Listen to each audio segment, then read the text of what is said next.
Hello, and welcome to our channel. This is our very first episode of Blind Spots, where we talk about all things homelessness. We are Fortitude Community Outreach. We are a small grassroots nonprofit serving the homeless in Kankakee County, Illinois. Today, we are talking about the title of our podcast, which is Blind Spots. What are blind spots, and how does that relate to service to the homeless? So let's learn together so we can serve better. Stay with us.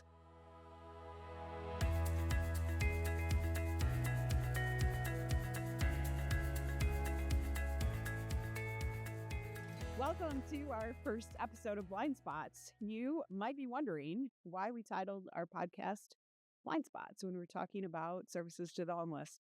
So that's a great question, and that is exactly what we're going to talk about today, are blind spots. So if we look at our classic dictionary definition of what a blind spot is, Webster's got a definition of that it's a portion of a field that cannot be seen or inspected, or it's an area in which one fails to exercise judgment or discrimination. The Cambridge Dictionary, however, has, I think, a better definition. It talks about an area that you are not able to see, or a subject that you find very difficult to understand at all, and sometimes because you're not willing to try. And I think that's a really, um, the last one is a really relevant definition when it comes to serving the homeless. And much of that is because most homeless providers have never truly experienced homelessness themselves. And so I'm in that category, Ben's in that category. We're blessed to have two staff in our organization that have experienced homelessness in some form or another. William is one of those. You know what? We didn't introduce ourselves. We should do that. I'm Dawn Brewers. I'm the director and founder of the organization Fortitude Community Outreach. This. I'm Ben Randak. I am the administrative assistant, but I also help with the shelter services and our RRH program, which is our rapid rehousing program. And William Waken, guest advocate. He also is our shelter director and helps out with our rapid rehousing program. Outreach. William also does our street outreach. He wears many hats. Actually, all of our staff wear many hats as we look to serve. So, blind spot. So a lot of times, I think people maybe use the term blind spots the most when they're talking about driving, right? What's your blind spot when you're driving? That's the space between where your mirror is covered and you can see, which is larger on the right side. Yeah. So, and that's why you should always look over your left shoulder before you merge into the other lane, because it truly is a blind spot of our mirrors and, where we're able to see. And that is what it's like serving the homeless when you haven't experienced homelessness yourself, is we're kind of always behind the eight ball. We're always learning as we go and using that information to inform how we provide our services in the future. So let's talk about some examples that we've experienced in our work. Ben, you want to start? One example, my first real blind spot that I could think of when it comes to homelessness is how oftentimes people define homelessness off of just their first sense. Do they look homeless? But you have examples of people who have been homeless for, several years, and, their clothes can be tattered and that kind of stuff. And those fall into everyone's visual definition of someone who looks homeless. But Stereotype. you could have someone who was evicted yesterday and I know where to go, and they might look just like me or just like you or just like you, William. They still have all their stuff, but they're fresh on the streets and they are equally as homeless as the next person. And that can lead to quite a few issues, especially during months and times where weather is a huge issue.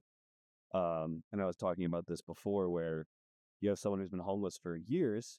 When frostbite weather comes around, they know where to go because they've been doing this for years. They know where to go. They know what to do. But someone got evicted that was what I was looking for, evicted yesterday, and they've been homeless for a day, and now it's frostbite weather. They might not have any connections. They might not have any like friends who are willing to take them in. They know nothing about where to go, what to do. And so, not to make it sound like you're homeless for a day, your situation is more dire than this guy's, but you have situations like that where just because someone doesn't fit a description or fit your stereotype Chronicle. or fit your idea of what a homeless person is does not mean they are better off or not nearly as homeless. Yeah, we do consider folks that are brand, newly homeless who have never experienced homelessness before as more vulnerable, oftentimes because they don't have those street smarts. The other thing that we see with individuals, let's say they got evicted this morning and they are coming to stay at the shelter tonight, is they have still have all of their possessions, so they're trying to take as many of their possessions as they can physically carry. So sometimes they're arriving at the shelter with 3 suitcases and bags full of stuff.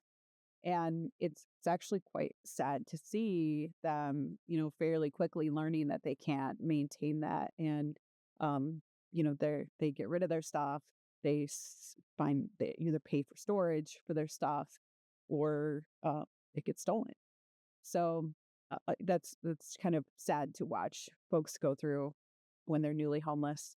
Um, what I find for myself is oftentimes there's a lot of I don't understand, and my staff have heard it many times from me. My husband has heard it, um, where somebody is making a decision and I just don't understand because, of course, I'm looking at it from my perspective, from my worldview, and it doesn't make sense to me. And I have learned to accept that that's okay, that I don't have to understand um, everyone else's decisions because they don't have to be the same as mine.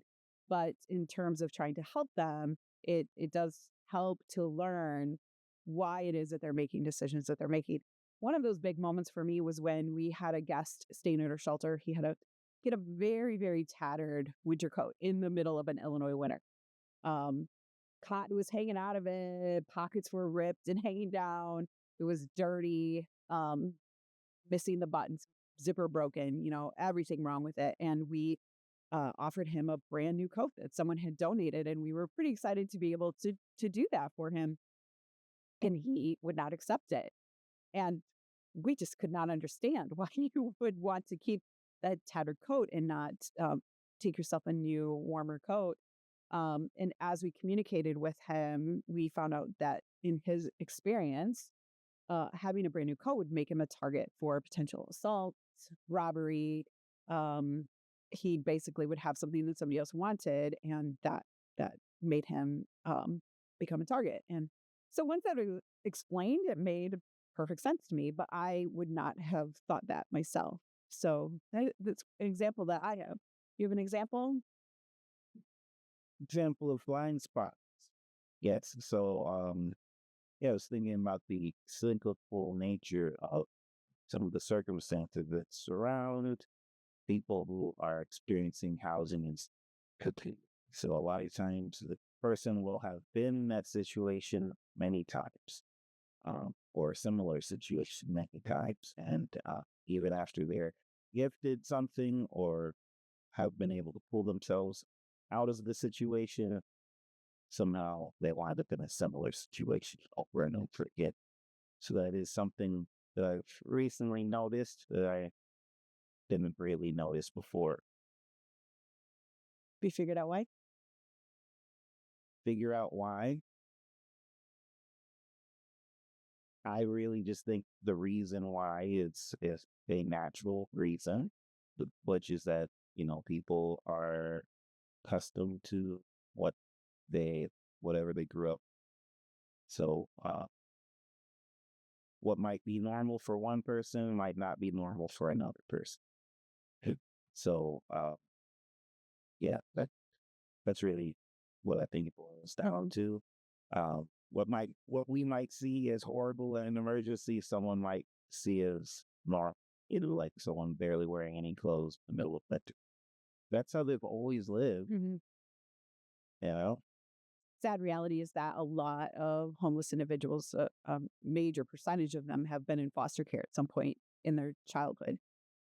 And to me, that really speaks to that correlation between instability of housing in childhood that's carrying over into, being used to or okay with instability as an adult.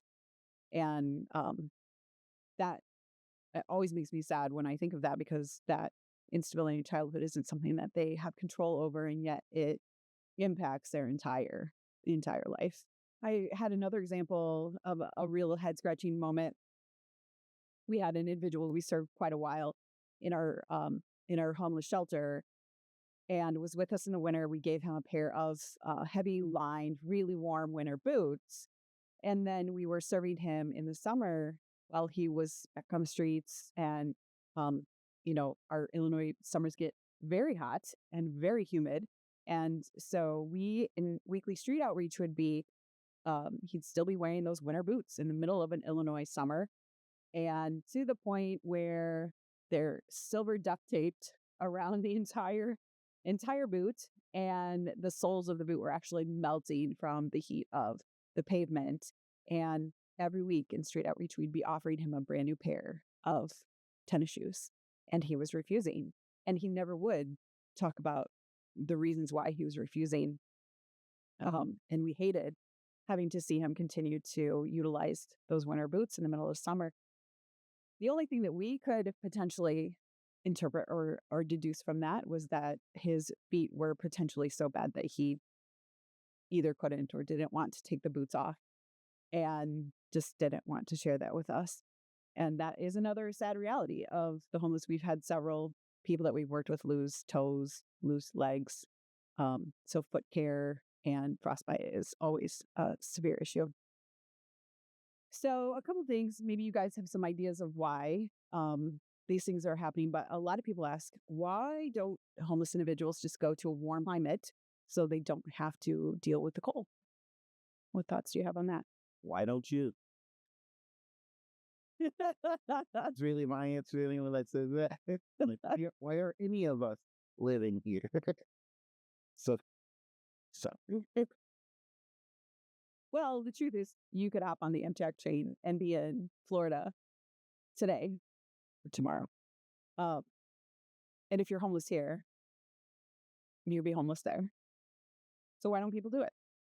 dude, I mean, if you don't have family in another spot, you don't have a support system in another spot, if you don't know the place at all, you don't have resources there, that would be maybe a foolish, you know, um, until you have established something for yourself in that other piece. Yeah. There's value to knowing your location, even understanding like where you can be without getting in trouble, and where you can get free food, and where, which police officers maybe that you need to avoid.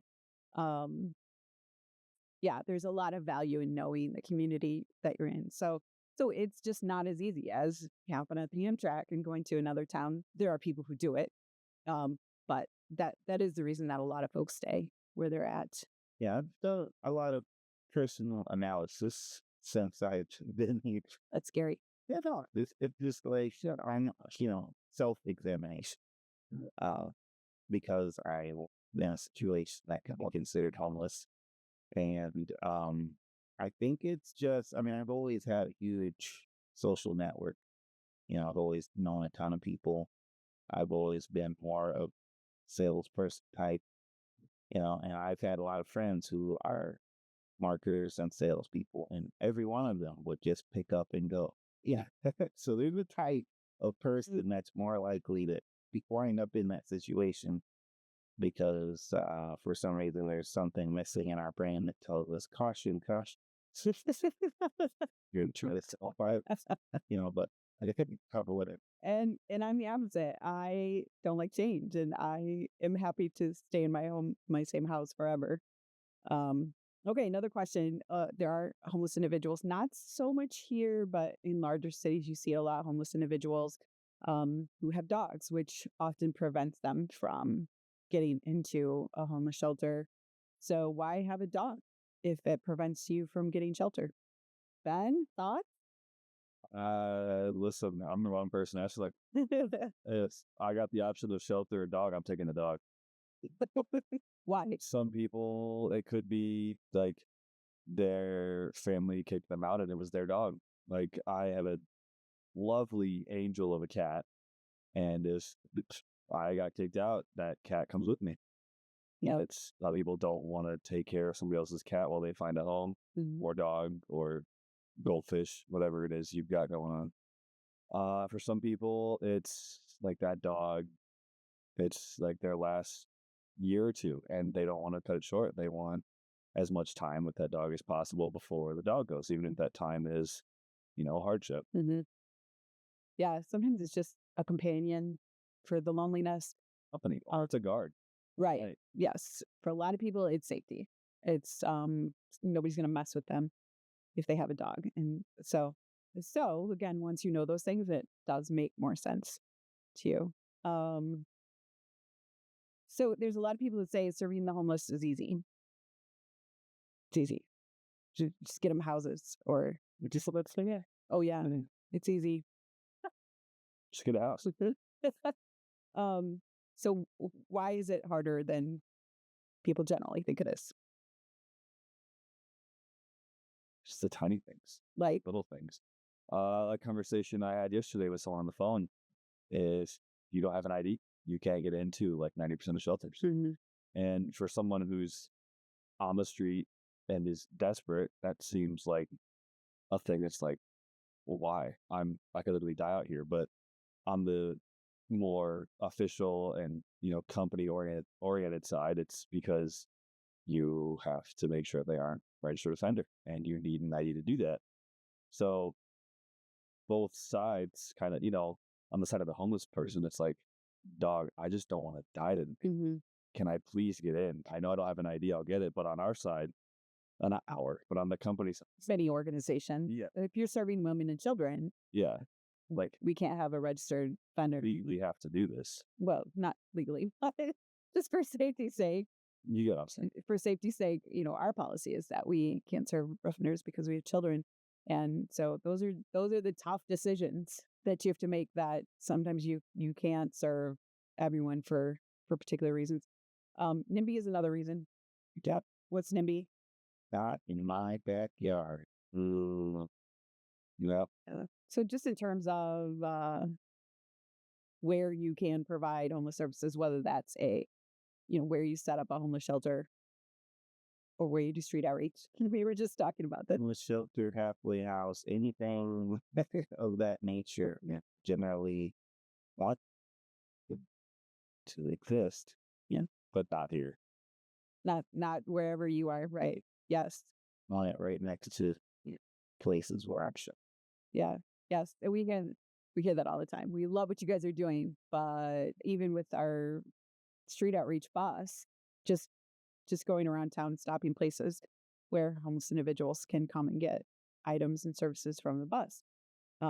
It can be prohibitive of where we can actually stop the bus to provide those services. So all of it is harder than you think it is. But People look at it like you're at a public park dropping bread for pigeons. It's like, oh, it's cute. Yeah, but don't do that here. yeah, Do it somewhere else. And there's just so many different variables. There's a million variables. So what might work for one person? Maybe there's a person where you can just get them an apartment, and that is enough. Mhm. There have been people that's been enough, but that's not everyone's situation. Not everyone only need the apartment. Some people need a lot more. So Yeah. Well, it's not a one size fits all solution. Yeah. I think one other big blind spot we haven't mentioned is just funding. You have to have money to provide all these services. Any different apartments. No, and you can't run a homeless shelter on all volunteers, and you have to pay for utilities and rent, and so yeah, either being well funded by your community or being funded by grants is just necessary to provide the depth and breadth of services that a community really needs. So I think another big blind spot that we haven't mentioned, and it can go for both sides of the situation, either organizations and for homeless individuals, is there's only a certain amount of like strikes, certain amount of bridges that can be burned. There's a certain amount of you can mess up so many times before. Mm-hmm. So, Like when things get really tough then. Like the library is one of the last public domains where all people are able to be in for any length of time as long as they're behaving. So it becomes a place where a lot of homeless individuals will go because they can be there for as long as they need to be, and it's warm and they have bathrooms. Um, but you have to follow rules. You can't sit in a chair and sleep, and you can't, bother anybody else. So when an individual breaks the rules and the library has to say you can't be here, and usually it's for a limited amount of time. You can't be here for 2 weeks or something like that. Which, by the way, they hate to do. Our libraries are wonderful at, allowing people to stay as well as they're able. But if they lose that privilege, then it becomes really, really difficult to find a place where you can be for any length of time and stay warm during the day. So great discussion on blind spots. I want to talk briefly about what's the goal of this podcast? What are we going to be talking about? We're going to continue to talk about different blind spots that we experience, what we're learning from individuals who experience homelessness. We'll hear stories from those individuals who are in or have been in homelessness. We'll hear from other organizational leaders about the services that they're providing so we can learn how we all contribute together to serve and really just educate the public on what homelessness is really like, what homeless services are like. So we're going to learn about homelessness together to work to eliminate those blind spots and serve better. So for our next episode, we're going to be talking about one of my favorite subjects, which is our organization, Fortitude, some of the challenges we faced, the services that we provide, our capital campaign to renovate this building that we're in now for overnight sheltering here.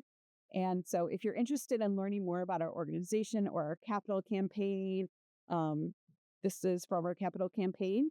I will put those links below, so please check that out. And please know that liking, following, and sharing our page, our channel, our videos is the easiest way possible that you can help homeless, help our efforts and others' efforts to serve individuals that are experiencing homelessness.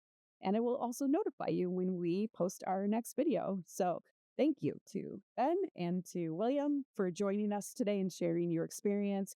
And we will see you next time.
our blind spots. So